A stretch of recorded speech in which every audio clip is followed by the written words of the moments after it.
Quien le habla es el jefe del Servicio de Medicina Reproductiva del Instituto Nacional Materno Perinatal, nuestra querida Maternidad de Lima. Yo sé que muchos de ustedes son médicos generales, ¿no? Quién sabe, han tenido la ocasión de rotar y conocer nuestro servicio, nuestro hospital, ¿no? Quería informarles que el Servicio de Medicina Reproductiva del INMP tiene 14 años de fundado y es el único servicio en donde hacemos tratamientos de reproducción asistida de alta complejidad. Llámese fecundación in vitro, ¿no? ICSI, congelación de embriones, de ovocitos. Y se lo digo porque hay mucha gente que no lo sabe, ¿no? Y nosotros estamos en disposición de brindarles ese servicio, que es un servicio muy especializado y que muchas veces es muy costoso, ¿no? A nivel de la parte privada, ¿no? Nosotros, como hospital del Estado, damos pues un tratamiento muy diferente. Entonces vamos a hablar sobre infertilidad y la evaluación inicial de la pareja infértil. Entonces, acá veo muchas chicas, yo le pregunto, ¿por qué crees que ahorita se habla mucho de infertilidad? ¿Cuál es la razón?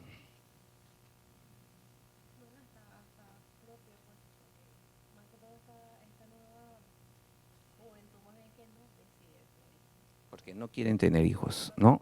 Buena. A ver tú, ¿por qué crees que ahora hay como una epidemia de infertilidad?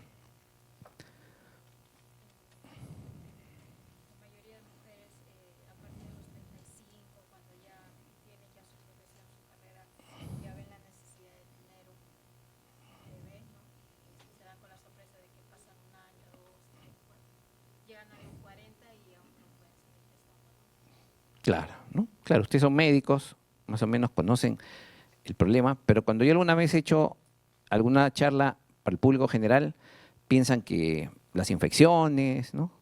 Que de repente algo que comen en la comida, la dieta, ¿no? Pero en realidad la principal causa de la infertilidad son los cambios de estilo de vida, ¿no? Cambio de estilo de vida del Homo sapiens, básicamente desde el siglo XX para adelante, ¿no? Entonces,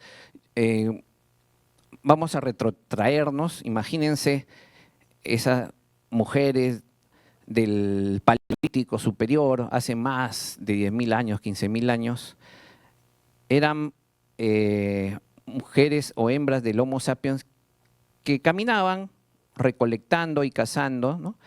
Y todas ellas, desde los 12 años hasta que morían, estaban permanentemente embarazadas, ¿no? Por ahí van a ver algunas imágenes, ¿no? La mujer embarazada, un hijo en brazos y una prole ahí, ¿no? Esa era la, digamos, la condición de la mujer, estamos hablando de hace mucho tiempo, ¿no? También la esperanza de vida de la mujer en esos entonces era menos de 30 años, ¿no? Una mujer difícilmente pasaba los 30 años y desde que menstruaba hasta que moría, estaba embarazada y embarazada y embarazada y solamente quizás en su periodo de lactancia era el periodo donde no evitaba pues por lo mismo la lactancia la gestación. Esta situación actualmente pues no nos puede entrar en la cabeza, ¿no? Las cosas han cambiado, la modernidad, la civilización, entonces la mujer ahora tiene otras expectativas, ¿no? Primero estudia, hace una profesión, a veces hace una maestría, en fin, y cuando ya empieza a querer embarazarse ya más o menos está por los encima de los 35 años. Y las cosas ya se ponen difíciles, ¿no?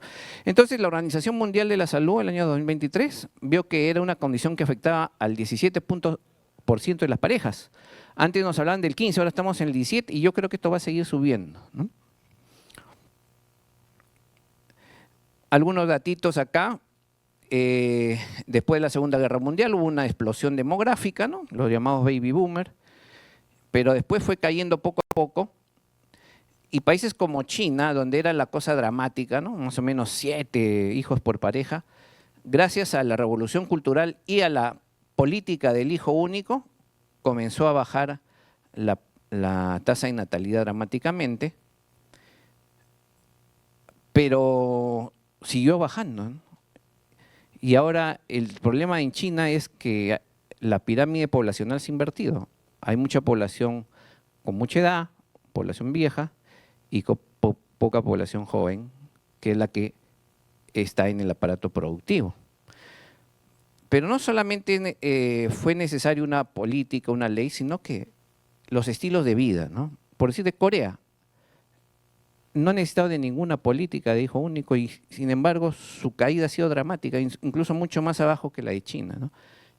Entonces, acá solamente unos datitos. Cuando empezó la política del hijo único, más o menos en el año 78, cayó la tasa de natalidad. Como cayó mucho, en el 2016 inician la política de los 2 hijos, pero la tasa de natalidad ahí siguió cayendo, como decía César Vallejo, ¿no? Y el 2021 aplicaron la política de los 3 hijos y a pesar de políticas, la natalidad ahí siguió cayendo. Y esta es la realidad ahorita en China. No tienen gente para que hagan servicios en los restaurantes, usan robots, los niños no tienen con quién jugar, juegan con robots, y los padres, que generalmente en los países como nosotros, los fines de semana orgullosos van a ver a sus hijos jugando la famosa pichanga, ahora tienen que ver jugar a los robots. Entonces, ¿qué está pasando? Este es un término muy utilizado con los anglosajones, ¿no? Doble remuneración, no bebés. No lo interprete que estoy criticando a la sociedad, ¿no? Solamente estoy describiendo lo que está pasando actualmente, ¿no? Yo creo que esto es válido, ¿no? Ustedes son jóvenes, ustedes van a ser residentes dentro de poco, probablemente inicien su vida ya conyugal por encima de los 30 y cuando se casen o se junten, pues van a decir, primero queremos disfrutar nuestro matrimonio, van a querer viajar, van a querer tener su carro, su departamento, y cuando eso pase, de repente ya tienen más de 35 años y vienen los problemas, ¿no? También vienen otras situaciones, como las parejas del mismo sexo, ¿no? Entonces vienen los tratamientos de la reproducción asistida, ¿no? Entonces la medicina ha avanzado y ante esta problemática tenemos que dar alguna respuesta, ¿no? Entonces vienen las técnicas de fecundación in vitro, la de donación de óvulos, y eso puede hacer posible que mujeres por encima de los 45, por encima de la menopausia, incluso hay récords de hasta mujeres de más de 70 años que han salido embarazadas con ovodonación, pueden cumplir su caro deseo de ser madres, ¿no? También vienen otros conceptos como la congelación de óvulos, ¿no? Que todavía no es muy popular en nuestra sociedad, ¿no? Yo que trabajo en esto no veo mucho esto, quizás en otras latitudes sí. El bebé a la carta llamado o por ingeniería genética, que todavía estamos muy lejos, ¿no? Pero ya por ahí se hace selección de sexo y también se puede descartar algunas enfermedades. Y también la subrogación, ¿no? Que es el llamado vientre de alquiler. Quizás este tema en el futuro va a ser una de las principales alternativas, ¿no? Estos libros son unos bestsellers en los cuales ya hace mucho tiempo, este es un libro del año 30, este es un libro de los 90 más o menos, incluso ha habido una serie en televisión en la que hablan que en una sociedad distópica van a haber mujeres que solamente se van a dedicar a la reproducción, otras para estudiar, ser profesionales, otras para la política, otras para acompañamiento, ¿no? Algo que de repente puede ocurrir o no. Y acá están, una vez que esto va a necesitar pues toda una legislación, ¿no? Toda una legislación. Y una vez que se pueda legislar, va a ocurrir que va a haber madres subrogadas, digamos, y padres de intención. Entonces, si yo tengo mi pareja de mi mismo sexo, ¿no? Yo voy a tener todo el derecho de poder contratar el servicio de una madre subrogada y tener hijos acá, ¿no? Igual, las mujeres solas, los hombres solos y las parejas heterosexuales. Entonces, como ustedes habrán visto, en los últimos 100 años ha habido toda una revolución en la parte reproductiva, ¿no? Entonces, el ser humano, el Homo sapiens, es la única especie que puede decidir y cambiar su forma de reproducción, ¿no? Voy a tener una introducción como para motivarlos. Y veamos, es que realmente el Homo sapiens, el ser humano, tiene poca efectividad o poca eficiencia reproductiva. Va a depender de la edad, ¿no? Miren, si estamos en este grupo de los 19 a 26 años, verán que en el primer año solamente hay un 8% de parejas que pueden ser infértiles y para el segundo año probablemente 2%. Y quizás si seguimos, al final este grupo no padece infertilidad prácticamente, ¿no? Yo me imagino que en 5 años de convivencia, el 99% se va a embarazar. Imaginemos que aquí estamos en esa etapa que le comencé hablando, de las mujeres del Paleolítico Superior, ¿no? Pero ¿qué pasa?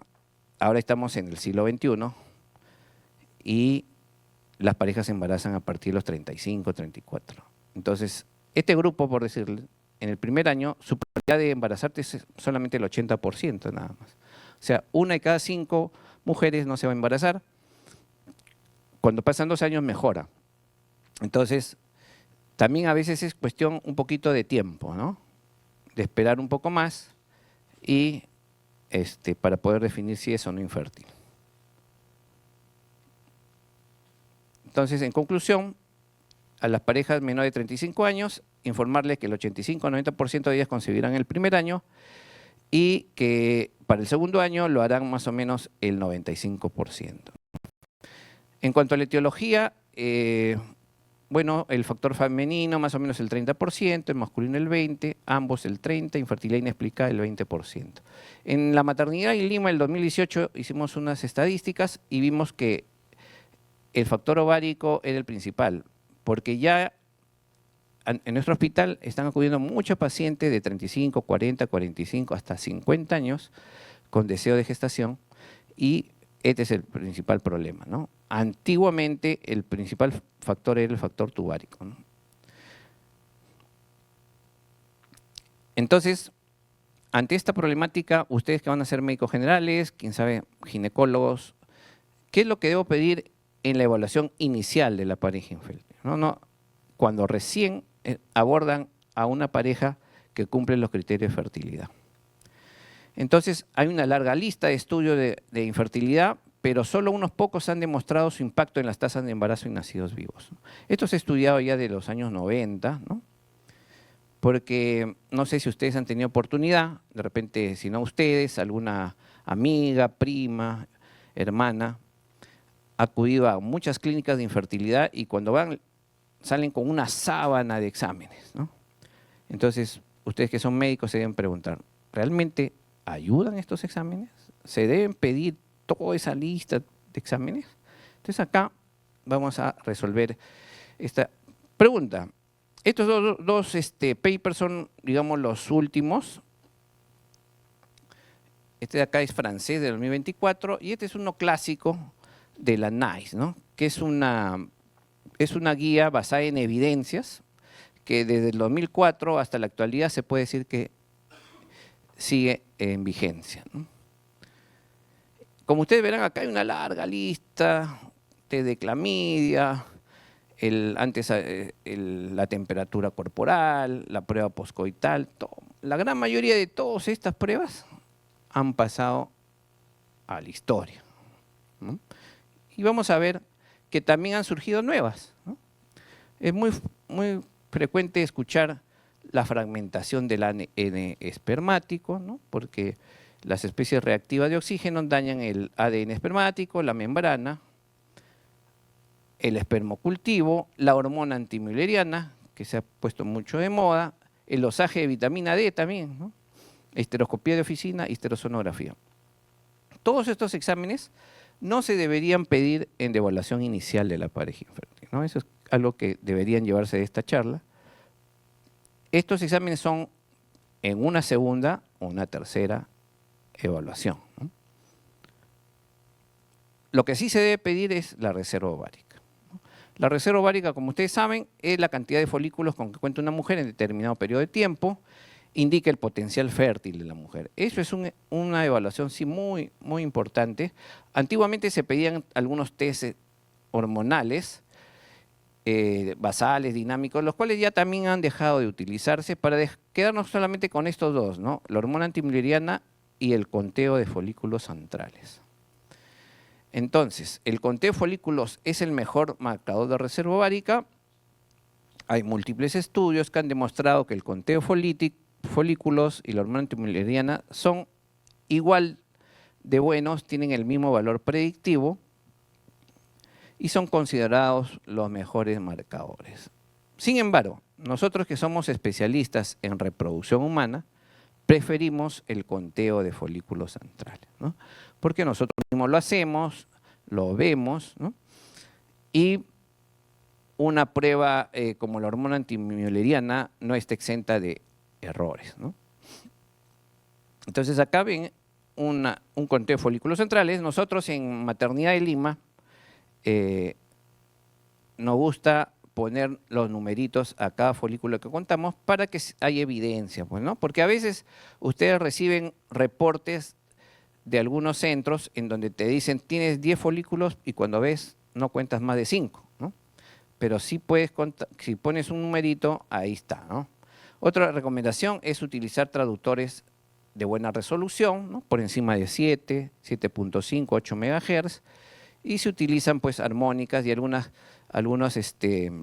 particularidades que tienen pues los ecógrafos, ¿no?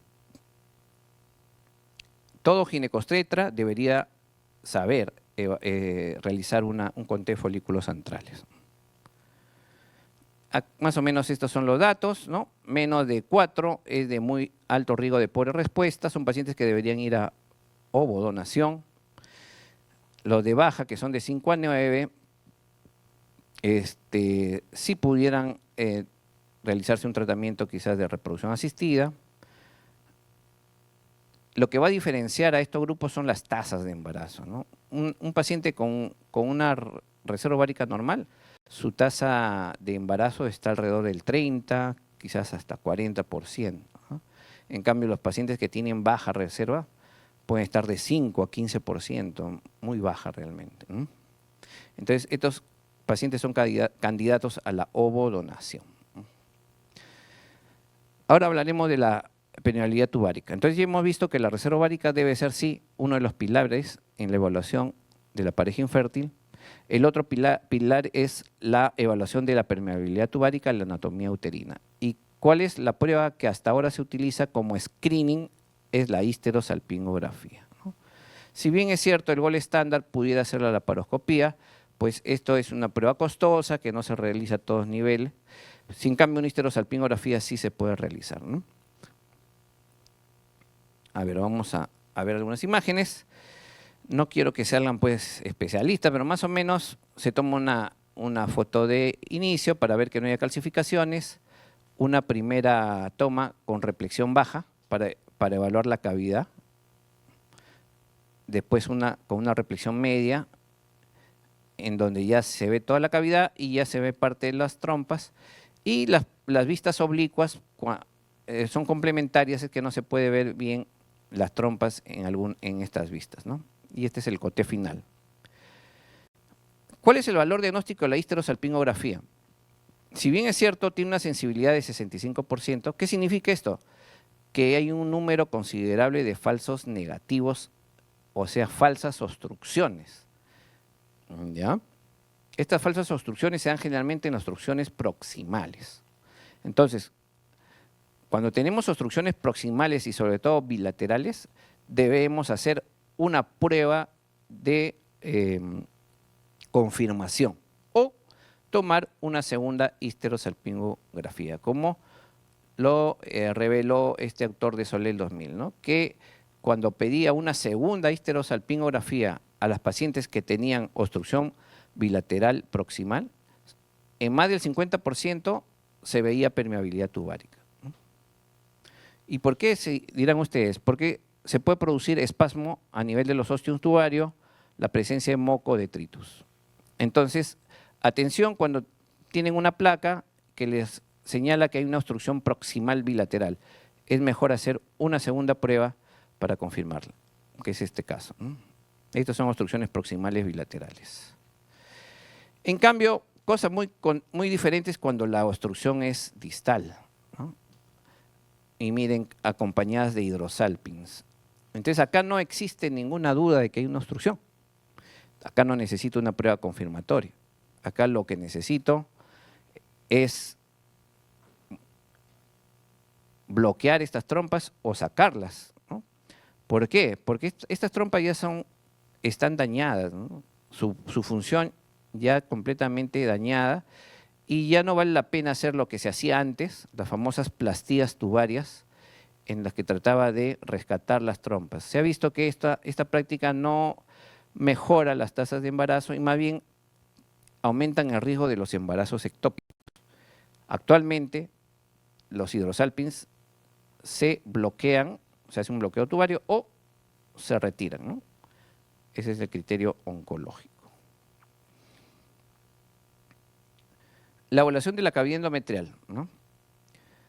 Igual, así como en la laparoscopía, si bien es cierto, se considera que el gol estándar de la evaluación es la histeroscopía, también es cierto que costo-beneficio, la evaluación inicial de la patología uterina y de la cavidad, se debe realizar o se puede realizar con una ecografía de 2D, o sea, una ecografía en escala de grises bien realizada, bien interpretada, en unas manos de expertos, ¿no?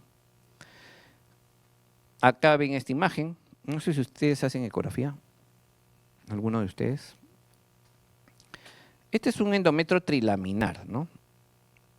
Que se ve más o menos, ahí está, una línea acá, otra línea acá y otra línea acá, trilaminar, en la fase proliferativa tardía más o menos, entre el 10º y el 11º día. En este momento es donde se ven mucho mejor los pólipos y no necesitan hacer ninguna histerosonografía, ninguna histeroscopía, ¿no? Acá hay otras imágenes de lo mismo, endometrio proliferativo tardío, se ven muy bien los pólipos y este es claro un 3D en donde se ve mucho mejor. Entonces, conclusión, si yo sospecho de un pólipo, puedo hacer una ecografía en etapa proliferativa y no necesito hacer ni una histeroscopía para hacer el diagnóstico, ¿no? La histeroscopía más la utilizamos para hacer el tratamiento. Igual, las sinequias intrauterinas también se pueden sospechar en una ecografía en la fase secretoria, que es donde el endometrio se vuelve más hiperrefringente y miren, acá se ve como una constricción, ¿no? Esto significa que hay una sinequia o síndrome de Asherman, como le llaman también, ¿no? Este es en 3D. Y por último, los miomas submucosos también se pueden muy bien ver en una ecografía en escala de grises. Esto sí en etapa secretoria, ¿no? Cuando el endometrio se vuelve hiperrefringente y se puede ver mucho mejor los miomas que son hipoecogénicos. ¿Sí? Entonces, una ecografía en 2D, en escala de grises, bien hecha, bien interpretada, puede ser suficiente para hacer estos diagnósticos. Este es en una 3D. Esta es una revisión del 2017 que hizo la ESRE. La ESRE es la Sociedad Europea de Reproducción Humana, y en donde rescata el valor del ultrasonido, que le estoy diciendo, como una prueba precisa, rentable, bien tolerable para evaluar la patología uterina y ovárica, ¿no? Y reservar la histeroscopía para casos especiales o segundas evaluaciones, ¿no? La histerosonografía. La histerosonografía es una prueba que ahora se está haciendo mucho porque sí, aumenta la sensibilidad y la especificidad para ver la patología endometrial. Es una prueba altamente sensible, específica, comparable a la histeroscopía, ¿no? Pero también no se recomienda realizarla de primera intención. Debería ser luego de tener alguna sospecha. En el caso de que la paciente va a ir a un tratamiento de reproducción asistida como la fecundación in vitro, sí, como parte del protocolo, sobre todo en nuestro centro, solicitamos la evaluación de la cavidad con histerosonografía. Bueno, hasta ahí las imágenes, la evaluación de imágenes, ¿no? Hay otras pruebas que también se suelen pedir, como la prolactina y la hormona estimulante de la tiroides, la TSH. Pero debería solicitarla todas. Entonces, ¿qué es lo que dice la evidencia, ¿no? Entonces, quizás esto para muchos sea sorprendente, pero no hay una clara asociación entre los niveles de prolactina por debajo de 100 nanogramos por mililitro y la infertilidad. Esa es la verdad. Entonces nosotros, al menos yo particularmente, no pido prolactina a mis pacientes que vienen a evaluarse, y debería solamente solicitarse a las mujeres que tengan ciclos irregulares, ¿no? Es decir, que dicen reloj cada 2 meses, cada 3 meses, la oligomenorrea o la menorrea, o aquellas que tienen pues galactorrea o síntomas de tumor pituitario, que son las menos. Entonces la prolactina no es una hormona que deberíamos pedir a todas las pacientes, ¿no? Y la TSH, de igual modo, la asociación de hipotiroidismo subclínico, infertilidad y aborto recurrente es controversial. El hipotiroidismo subclínico ocurre en aproximadamente 3 al 9% de la población general y en las mujeres infértiles en un 5%. Es decir, no parece ser más frecuente en las pacientes infértiles, aunque muchos pacientes o mujeres puedan creerlo así. En donde sí aumenta su frecuencia es cuando hay ovario poliquístico, que es algo que realmente no se sabe muy bien por qué ocurre esto, ¿no? Por lo tanto, no se recomienda solicitar la hormona, la TSH, en la evaluación inicial de la mujer infértil, salvo que tenga ciclos irregulares, ¿no? Este es un paper del 2024 de la Sociedad Americana de Medicina Reproductiva que habla de todo esto, ¿no? Y concluye en lo siguiente: no se recomienda el cribado universal de la función tiroidea para pacientes que están intentando quedar embarazadas, incluida la reproducción asistida. Se recomienda aconsejar a las mujeres con hipotiroidismo subclínico que no se asocia con mayor riesgo de aborto espontáneo. Además, los niveles han cambiado. Y todavía algunos colegas utilizan el nivel de 2.5, ¿no? O sea, si ya tiene 2.8, 3, ya le están iniciando la hormona tiroidea. Y según este paper, debería ser por encima de 4, 4.5. ¿no? Entonces, son conceptos que van cambiando. Y para finalizar, el factor masculino. Entonces, si bien es cierto, el factor masculino quizás es el menos estudiado, ¿no? Es también muy importante, ¿no? Es responsable de aproximadamente el 30% de las causas de infertilidad y se basa casi exclusivamente en la interpretación del espermatograma, ¿no? Cuyo valor predictivo también es controversial, ¿no? Todo es que existe un traslapamiento entre valores considerados como normales o anormales y la tasa de fecundidad. ¿Esto qué quiere decir? Que muchas veces vienen pacientes con oligospermia y en el interín, mientras vamos pidiendo los otros exámenes, la paciente se embaraza, ¿no? Entonces, desde el año 1980, en que aparece el primer espermatograma, digamos, por la Organización Mundial de la Salud, han habido muchos cambios, ¿no? Entonces acá, una cosa breve, la concentración que era de entre 20 y 200, ahora está, este es el último, el del 2020 más o menos, la concentración ahora está en 16%. O sea, por debajo de eso, recién consideramos oligospermia, ¿no? Antes se consideraba por debajo de esto. Y donde más ha cambiado es en la morfología, miren. 80% de morfología normal era necesaria para considerarlo normal. Ahora solamente se requiere 4%. Acá está. 4%. Entonces, para que vean cómo ha ido cambiando esto, ¿no? Entonces, el espermatograma, lo más importante es la concentración, luego la motilidad y la morfología es algo relativo, ¿no? Entonces, lo más importante es la cantidad, los millones de espermatozoides que salgan. La morfología cobra valor solo cuando se asocia a oligo y astenospermia, ¿no? Y si se tiene un resultado de oligospermia o astenospermia leves o moderadas, se puede repetir el espermatograma de 1 a 3 meses. En este lapso, a veces damos algunas medicinas como antioxidantes, a veces citrato de clomifeno, pero si se tiene un espermatograma con azospermia, falta total, y no se debe esperar y se debe repetir inmediatamente el espermatograma. En cuanto a la abstinencia, esto también ha cambiado mucho, ¿no? La Organización Mundial de la Salud recomienda 2 a 7 días de abstinencia, pero realmente a veces con un solo día de abstinencia es suficiente. Hay muchas revisiones, publicaciones que no encuentran diferencia, ¿no? No debe pasar más de 60 minutos desde la toma de la muestra hasta la evaluación y debe estar a una temperatura de 20 a 37 grados. Esto sí me gustaría que lo lleven a la casa, ¿no? La fragmentación del ADN espermático, el espermocultivo, los anticuerpos antiespermáticos no deben solicitarse en la evaluación inicial de la pareja infértil. Y en conclusión, y para terminar, entonces nos vamos a quedar solamente con 3 cosas para pedir.